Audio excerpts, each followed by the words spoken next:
long day, short night, but everybody came through this, and we'll continue to get through this.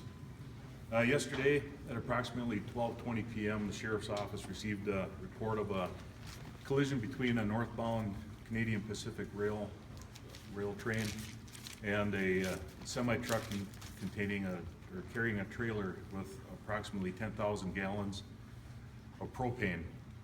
We later learned that there was approximately 9,500 gallons on the truck, but also there was an adjacent tank, a stationary tank containing approximately 10,000 more gallons of propane. The incident happened on the south end of Callaway. Emergency personnel responded and began tending the scene at approximately 12:30. This included fire, EMS, and law enforcement. We confirmed that the truck was carrying propane and that there were no hazardous materials on the train. We also learned that the adjacent tank was approximately 30 yards from the collision site.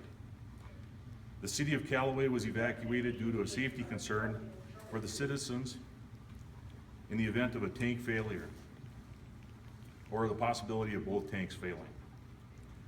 Residents were asked to meet with friends and family, and those that didn't have resources were asked to go to the Beautiful Savior Lutheran Church on the north end of Callaway, approximately a little more than a half mile north.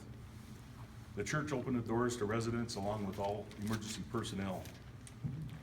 21 fire departments, 8 law enforcement agencies, and 3 EMS agencies responded.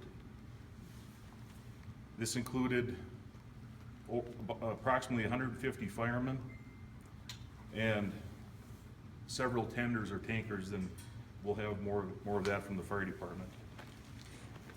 At approximately 10:17 p.m., there was complete failure of the propane tank, causing an explosion. Luckily, no one was injured in the event. We want to thank the city of Callaway, all the residents, Red Cross, Salvation Army, the Beautiful Savior Lutheran Church, and all emergency personnel that responded to the scene.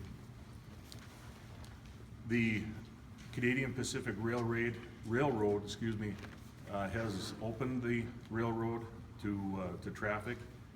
They are doing some preliminary testing before the trains will be allowed to go at full speed. At 10 o'clock, we are having the residents return to the city of Callaway, to their homes. At that time, we'll also open up US Highway 59, so traffic will flow through north and south.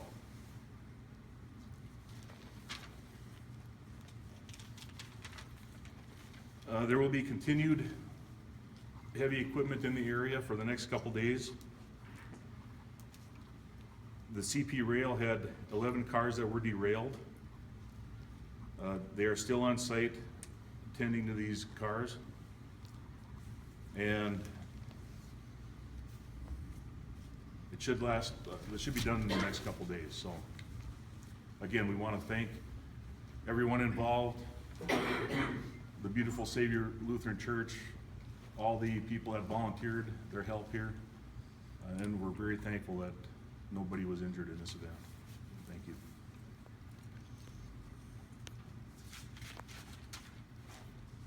Chief LaRock from White Earth PD. Welcome, everybody. I guess I just wanted to thank everybody, from White Earth Nation.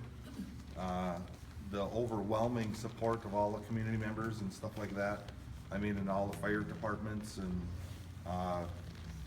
I've been in a few of these, but this is the biggest one I've probably been in, and it was overwhelming, the support with the fire departments and the EMS and all the volunteers that showed up, all the donations. So I'd just like to thank everybody on behalf of the White Earth Nation.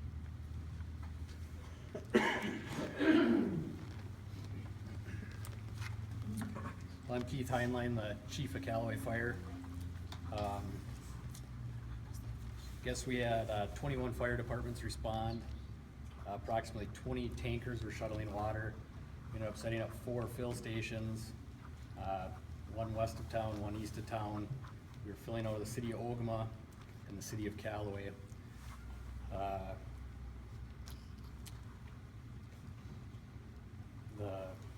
It's pretty amazing just seeing this big of a scene and just how quick the resources came together and everybody that did come together, just from the food that was donated from almost every restaurant in Detroit Lakes to places in Fargo to Monoman and just all around the community. And just the response all the fire departments sending all the resources they did. We're getting close to a count of 200 firefighters that responded now, so pretty amazing. CP Rail, it was pretty amazing, their rapid response and how good they were to work with. For the whole evening, I think any request that came to me and that I passed on, it was handled in such a timely, fast manner by all of the entities. It was just amazing. I don't know if there's any questions for me. Chief, I know some of your firefighters were here when that tank, obviously, you were dealing with a dangerous situation all day, but when it went up last night, there were crews there. It was a close call. I don't know if you were there, but I know some of your crew were. Can you talk to that? Yeah, I was basically in incident command, I was in incident command the whole evening, but Scott, he's here from the Detroit Lakes Fire Department, and he was in charge of a lot of that right on scene, and he's willing to answer some of those questions that he can answer quite a bit better than I can. Was there any damage to nearby houses from the concussion wave from the explosion? Not just on the little bit of checking that was done that I know of, but now that it's daylight and so on, there'll be more of that being checked into, but nothing that I know of. What about the grain elevator or anything right around it? No reports of anything yet, but that was another thing that I don't think has been inspected fully yet. Thank you. I'm Scott Flynn, Detroit Lakes Fire Chief. I was on scene when all this went down, when the tank levied or failed to go. So, we were in close proximity. We had trucks, 1,000 feet. We were pumping the water too, so took coolant and stuff when it went, so. Can you talk to that? What was it like? Obviously, people 15 miles away felt it, people here did. It was a powerful blast, but maybe you can talk to that. I would assume there was probably some debris in that. There was some debris that landed around and stuff. Nobody was in where the debris landed and stuff. And it was quite the blast. Probably concussion farther away. We were in close and it didn't blow you off your feet or nothing but it was a pretty good blast. Can you say what was on your mind at the time? I haven't had time to think about that yet. You say you're standing about 1,000 feet away, you're That's where our keeping trucks like were a... set up at. Probably a little closer than that at the time. What was the reaction of some of the first responders that were spraying the tanker as it blew? We had monitors set up, but we didn't have anybody in the close proximity. It was probably a couple hundred feet away when it went off or whatever. But You want to explain what monitors are? monitors are the ground monitors that we say stationary. We feed them with 2 3-inch lines that we pump off the trucks. We had 2 of those that are dumping on the tank, trying to cool the tank so the tank wouldn't fail. But Any idea? Not that important, but anybody got a guess on how many gallons of water you pumped on that thing from yesterday afternoon through? looking at probably over 1 million gallons. Do you know how many crews were right there at the scene with you at the time? Or from what departments? At the time, I don't know how many, we had 20 tankers, and I don't know how many were backed up at the time. Usually we had up to a dozen of them there. They were pretty safe in their areas.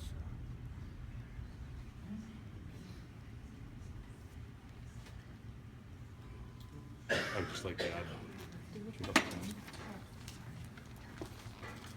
Sheriff Glander, I just wanted to add that when I talked about no injuries, that was from the actual event last night, the blast.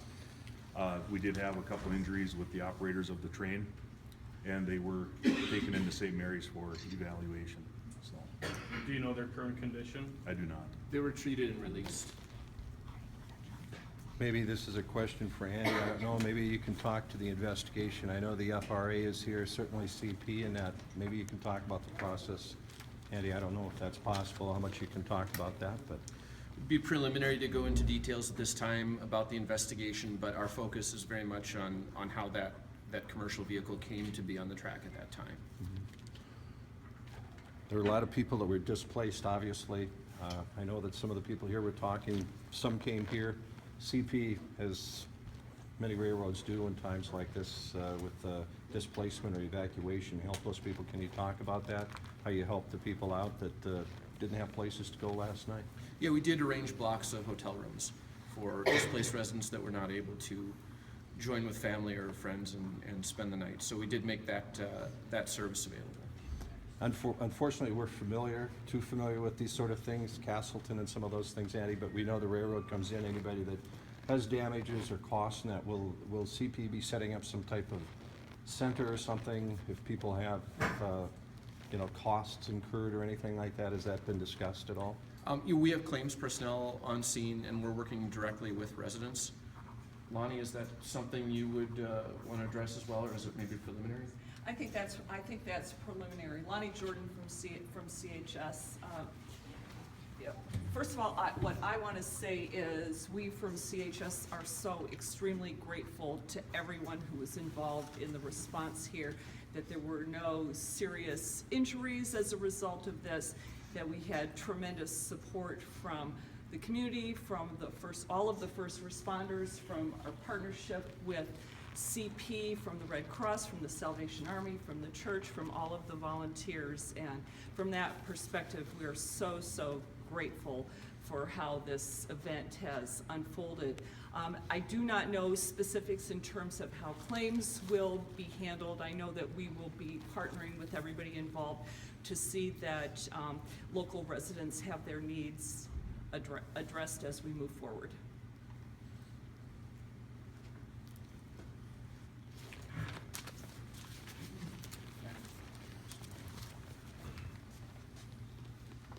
Hello, I'm Devon Green from the White Earth Reservation Ambulance Service. We service White Earth and Nadawash. We had a great crew that came. We had obviously 2 ambulances, one from White Earth, one from Nadawash. Detroit Lake St. Mary's, they had 4 ambulances here. FM brought 2 ambulances. FM also brought a trailer with a bunch of resources in case they were needed. And they also brought their bus, which is a 20-patient vehicle that they can treat 20 people at one time. Had 22 EMT paramedic combination on site. Most of them were let go. All of FM ambulance was let go about 1:30, and we kept the rest on till about 3, and we were down to just St. Mary's and us until 5:30, and just White Earth now is at the scene right now. Hey, Sheriff, I just have a quick question for you. You know, this had the potential to be really bad in any sort of circumstance, Yeah. and the actions that everyone took and how they all worked together made it so that nobody was hurt. And so now that you have, the next day, things are kind of quieting down a little bit, and you have a chance to let it all sink in of the gravity of what it could have been. What are your thoughts about it all now and your feelings about it? Yeah, I didn't get much sleep just because I was thinking about that. And it could have been a whole lot worse, and we're so thankful with the outcome.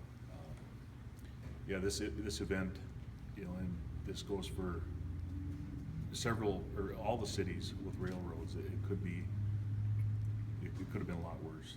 So we're very thankful for the outcome.